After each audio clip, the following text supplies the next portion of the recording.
Hello, hello. Welcome everyone to the present show. MindfulPat speaking. We have, of course, Lele. Hey. We have two very special guests today, Lutz and Marcus. They are leadership consultants and they specialize with developing leaders globally. So we have a special show for you talking about that today. Just gonna start with a quote that I read recently, that 24 hours lived mindfully is better than 100 years without it. So this next 15 minutes will be very mindful. I unfortunately must go because I have to run somewhere else, but I'm leaving you with Lele, Marcus, and Lutz. Enjoy your time and enjoy your presence, everyone. Bye, Pat. Bye, Pat. Bye.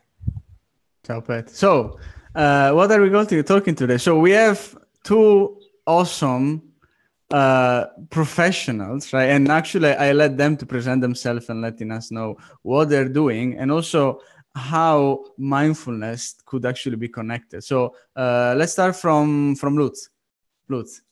Yeah, so I think, and thank you for the introduction, Lele. So what we are doing, and Pat put it nicely, we are doing kind of consulting around leadership in IBM. So it means a lot of interventions that can happen with leaders. Yeah. So, and as you know, leaders are mostly the people with the least amount of time they have to spend with whatever activities. And so they're very much pressed in a lot of schedules, a lot of meetings and so. And so mindfulness hits in here very much. For example, we have a class we are running several times where we are practicing mindfulness in between and before the breaks. Yeah. And people like myself, I wasn't very comfortable with mindfulness, do the stretching, or some people do very exciting exercises like yoga-minded exercises, but it can be very easy things. Just close your eyes and think 1 minute about something you're very grateful for. Mm-hmm. And this can really help you to refocus, during the day. You have a full schedule. Imagine a full schedule, no time in between, but just maybe 5 minutes to get a coffee and spend 1 minute just to close your eyes to think about something you're grateful for. And this can even have a bigger impact as a coffee has. Yeah. So mindfulness to leadership development links very much, because we are working with people that are very much stressed and they should be refocusing during the day, and mindfulness is the biggest part of it. Marco, so you are basically working on the same field as Lutz in this. So you are also developing leaders and so on. So from your side, how many leaders do you think are aware about mindful practice and mindfulness, and how many instead they are completely unaware of it and they would actually need some good information around it? Well, definitely not enough. And there can never be enough people who are considering mindfulness as an important practice. Mm-hmm. There are two important aspects to it. The one is that it's important for you as an individual to nurture yourself, to take the right step away from that domino where you're going to fall over just like all the others. If you don't step back, think and reflect what should be done differently and better. And in order to do so, you need to take a pause, hit the pause button, maybe hit even the reset counter, and think about what to do differently. And this requires some being still and getting to terms. But the other aspect to it is also that there is definitely a business benefit to this. You will take better decisions as a leader when you step away from that system one, as Daniel Kahneman has put it, which is a system that is going very fast, almost instinctively and emotionally taking decisions, which typically aren't the best and most reflected ones. Mm-hmm. In order to step into what we know as the system two, which is a slower, logical, more deliberative way of thinking, being more considerate, that is only possible if you slow yourself down, if you step out of the hamster wheel, if you take a turn and detach from that domino game and watch the others maybe fall over, but think about what is the better step to take, the more rational one, and that will turn into better business results as well. So it's good for you and good for your organization. And so we had some executive as well in the present show that were really motivated about mindfulness. They said that thanks to that, they sleep much less because they get the same energy from mindful practice, and they actually are able to deal with many more things, and they're feeling much less stress. So that was incredible change just by start to do some mindful minutes that were doing some meditation every day, right? And I mean, and what would you like when you're doing your training and you express to like the topics, right? And the concept of how to deal better with time management and so on. What is the general, let's say, opinion against that? Is somebody that is, skeptical, or I think I would say, Lele, it's mostly about if you didn't experience it before, that it really has a positive impact. You're not really on it. Yeah, you probably don't believe in it. Yeah, and it's very individual, like many things. So for some people, it's good, as I said, just probably close your eyes, think about something. Some really need some exercise, stretching, what is in general good for everybody, but some get more out of it, doing stretching or breathing exercise or something. And I think it's in the beginning, mindfulness was very much linked to these kind of yoga-like exercises, and people need to overcome it. If mindfulness for them means just stand in front of the window with a glass of water, drink this glass of water, so this may be a mindfulness minute for them. Yeah, and it's very much for me. It's you higher you go the ranks for executives and even see more senior leaders. It's about resilience. Yeah, so if you don't bring in or interweave these kind of mindfulness exercises in your day, it is really difficult for you to survive. Yeah, so it's really part of your resilience program, and stay like nutrition, like a lot, get enough sleep. But during the day, you cannot sleep, you cannot eat all time. But mindfulness minutes or mindfulness breaks that are part of it. And it's easy to achieve. You can do it wherever. If you're sitting in a plane, if you're sitting in an office, if you're driving, you even can, when you're driving, you can let your mind flow somewhere else. You will still drive safely, yeah, but not thinking about your next business meeting. Do something different. And this is something people need to find out. And I think more people get this resilient aspect, and if you link it to that, that's much better for them than to understand. Let me share you one story, something that happened about 8 or 10 years ago when we started to play with resilience and stress management techniques. We ran a workshop which was about managing your personal resources. And after a full day of activities with the trainer and training practitioners, people were sitting under a tree and saying, it took us a full day to start relaxing and unwinding. Now, in the business context, who can take a full day to unwind, to relax, to start thinking differently? The benefit is, as Lutz said, that you, with mindfulness, realizing that this is a century-old technique that is actually coming from Buddhism, which has a lot of tradition. When you practice this every single day in small steps, you can very quickly achieve the same moment of reflection, of being detached from all the hustle and all the domino, and start making better decisions and start recovering even quicker. And you don't have to wait for a full day sitting under a tree. Yeah. And another aspect I would like to bring up, we had this with resilience, and as Marcus said, it's very old. Now we're talking much more about all these neuroscience aspects, neuroscience aspects of life, as well as our body and of leadership. So, and neuroscience is something you normally can control directly. It controls you. Yeah, your brain controls you. But with mindfulness exercises, you could influence this. Yeah, you could have a better mindset. For example, we're talking about, this discussion about fixed and growth mindset. And so you could influence your mindset, you could influence your behavior, your attitude, because you're probably less stressed, you're more resilient. And this has an impact on your brain, how you think, how you behave. And people underestimate this. Yeah, they normally said, okay, sleeping is a checkmark item. Go from 8 to 1 at night, and then you do something again. It's not. Yeah, you need to find your individual way to deal with it, and find individual ways to practice it, to apply it. And that's I think it's important to see it in a bigger holistic picture of what you do with your body, and especially as leaders, how you want to role model this for your teams. Yeah, if you have a full schedule, no breaks, and saying, I'm back to back in meetings, that's not role modeling. Yeah. So like anybody, the first thing to do is never reply, I'm busy.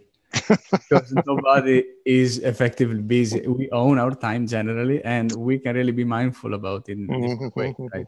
So it's just about the more we practice, the more our brain is actually rewiring to getting into the same kind of peaceful state. And we are enough peaceful and less stressed in any other thing we do during the day.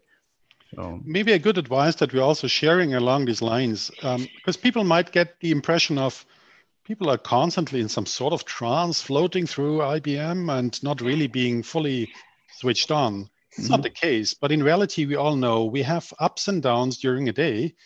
And a good practice is that you focus on 2, maybe 3 things that you want to fully engage with, where you want to put all your energy, because these are the 3 core actions that you want to take in a day.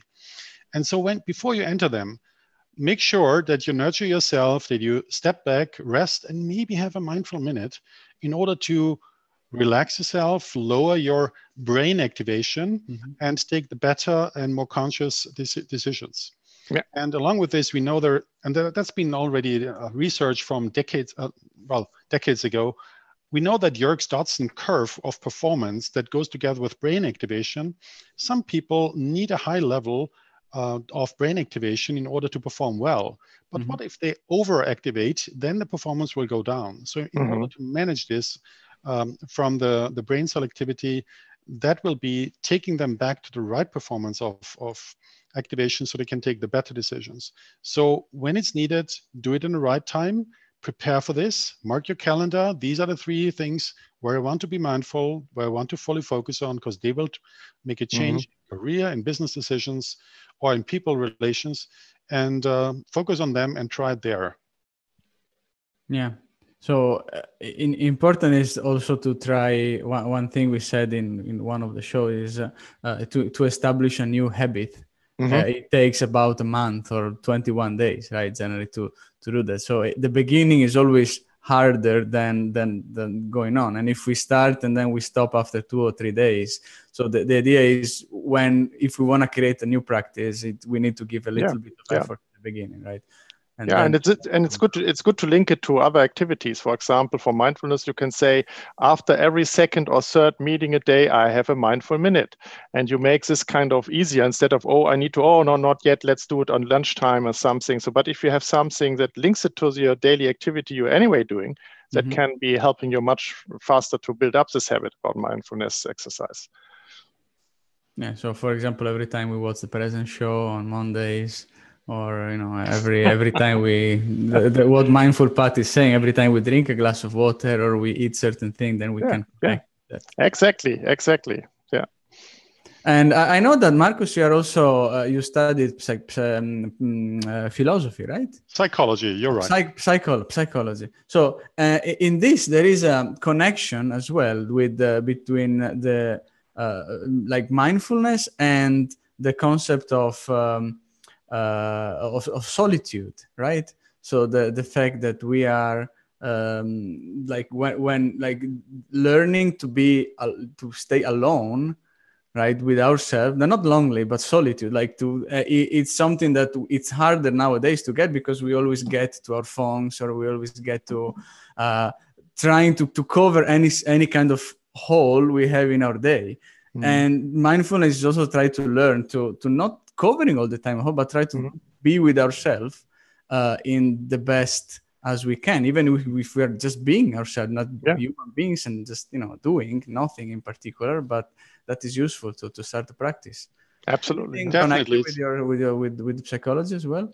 It has a lot to do with that, and it's funny that you're saying this because very recent research has proven that even with children who are not able to be bored, they will develop a lot less creativity, and they will always be driven. They may look more busy, they may look more high performant, but at the end of the day, they don't do things very differently. They have a lower variation of actions. And it is important for children as well as for adults to know how to get bored, how to let the mind wander in order to tap different parts of the brain to connect different parts. We also talk about representations. This is where different parts of the brain connect that allow us to think differently and create different outcomes. And that only happens in a rather relaxed state of mind. And last but not least, it reminds me of a personal story I had where I was stuck on a highway literally for days in a snowstorm. And many people would feel like this must have been the worst experience ever. But for me, it was like 2.5 days of real an opportunity to think about things I probably wouldn't have taken time for. So it doesn't have to be like 2.5 days. It doesn't need a highway or a snowstorm. It takes only a few minutes every day to step back and think about what is it that really matters, what you want to prepare for, what you want to do consciously. Yeah. And this is very important as well for for not only for us, but connecting with what we said at the beginning with many leaders having a lot of things to do, and during the day always having running between meeting and meeting. This is, I consider it part of it, like part of filling our time with things, because we are worried to not finish everything or to not being able to manage. So part of it is delegation, and I will leave for leadership professional to share how to do proper delegation. A part of it is also mindfulness and learning to be with ourselves. It's our time for a mindful minute before closing. So today is on me, right? So it's one of my favorite mindful minutes that I usually do. For example, one of my problems every time is I like to eat a lot, right? So that's something in particular. So the hardest time for me is when you're hungry and you go into a food court or a place where you can eat, because then we are not mindful and we just deal with our stomachs, right? And that's actually the moment where we should learn much more to deal also with us, to be in the present moment, to understand also our emotion and our feeling and whatever we have around, and to learn to not do that. But at the same time, we also recognize that anytime we eat, many times we don't realize how to do that, right? And we don't realize what we are eating, the taste around, and so on. So a mindful minute can be if anytime we take a little candy or a little chocolate. So please take anything you can have with you, right? And we focus for 1 minute on whatever we have. And the candy would be observing it, right? So the lines we have around, how it is done. So you can take a raisins, you can take a chocolate, right? So take a minute to observe what you're gonna try and eat and how it's done, what is the consistency.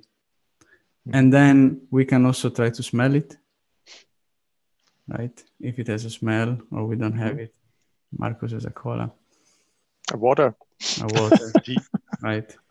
And then when you put it in your mouth, before putting it, before chewing it, you can try to do it so slowly. You understand as well what is the texture, how does it feel in all the part of your mouth, and you will actually realize that there is much more taste than what we're usually used to that. And that's a moment to focus on the taste, on the candy, on the various senses. And how we can start the day is, instead of just focusing on your breath, you can focus also on something you're eating. And still it's part of a mindful minute, because you will get away from your everything that you have around, and you will for a moment just be focused on one thing and on your senses. So with this, thank you a lot, Marcus. Thank you a lot, Lutz, for sharing with us. This candy is actually very good. And have fun with the rest of the week. And thank you so much. Maybe hopefully we'll come again with more information about mindfulness. Thank you everybody for being here. This concludes the present show. See you in 1 week. See you soon. And don't forget to be mindful. Bye-bye, everyone. Thanks for having us. Bye. Bye-bye, Lele. Bye-bye, guys.